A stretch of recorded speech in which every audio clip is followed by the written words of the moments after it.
ఎప్పుడైనా ఎక్కడైనా మీ చేతిలోనే వార్తా ప్రపంచం. మీ మొబైల్లో, మీ కంప్యూటర్లో, మీ టీవీలో. సాక్షి టీవీ డిజిటల్ ప్రసారాల కోసం లాగిన్ అవ్వండి www.youtube.com/సాక్షి టీవీ. సబ్స్క్రైబ్ సాక్షి టీవీ యూట్యూబ్ ఛానల్. రెండు పెద్ద సినిమాలు ఒకే రోజు విడుదల కావడంతో బాక్స్ ఆఫీస్ దగ్గర పెద్ద యుద్ధమే జరిగింది. హిందీ బెల్ట్లో వార్ 2 హవా కనిపించగా దక్షిణాదిలో రజనీ కూలీ జోరు కనిపించింది. హృతిక్ రోషన్, జూనియర్ ఎన్టీఆర్ నటించిన వార్ 2 టాలీవుడ్లో అనుకున్నంతగా కలెక్షన్స్ రాబట్టలేకపోయింది. హిందీ బెల్ట్లో మాత్రం దుమ్మురేపుతోంది. ఇప్పటి వరకు ప్రపంచవ్యాప్తంగా 400 కోట్లకు దగ్గరగా వార్ 2 కలెక్షన్స్ ఉన్నాయి. అయితే వార్ 2 తెలుగు హక్కుల్ని నిర్మాత నాగవంశీ సుమారు 80 కోట్ల రూపాయలతో కొనుగోలు చేసినట్లు వార్తలొచ్చాయి.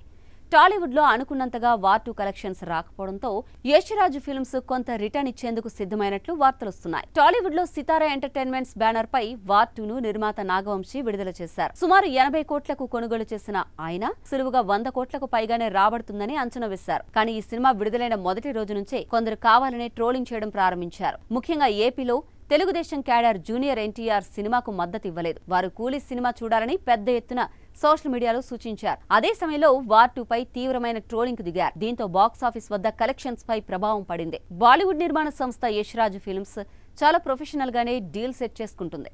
ఈ సినిమాను కొనుగోలు చేసిన నాగవంశీకి కొంత ఉపశమనం కల్పించడానికి ఆ సంస్థ ముందుకొచ్చిందని సమాచారం. నాగవంశీతో పాటు అతని భాగస్వాములకు 22 కోట్లు తిరిగివ్వడానికి యశ్రాజ్ సంస్థ అంగీకరించినట్లు బాలీవుడ్ సమాచారం. నైజాంకు 10 కోట్లు, ఏపీకి 7, సీడెడ్కు 5 కోట్ల వరకు ఇచ్చేందుకు గ్రీన్ సిగ్నల్ లభించిందట. అయితే హిందీలో ఈ సినిమాకు ఎలాంటి నష్టం లేదని తెలుస్తోంది.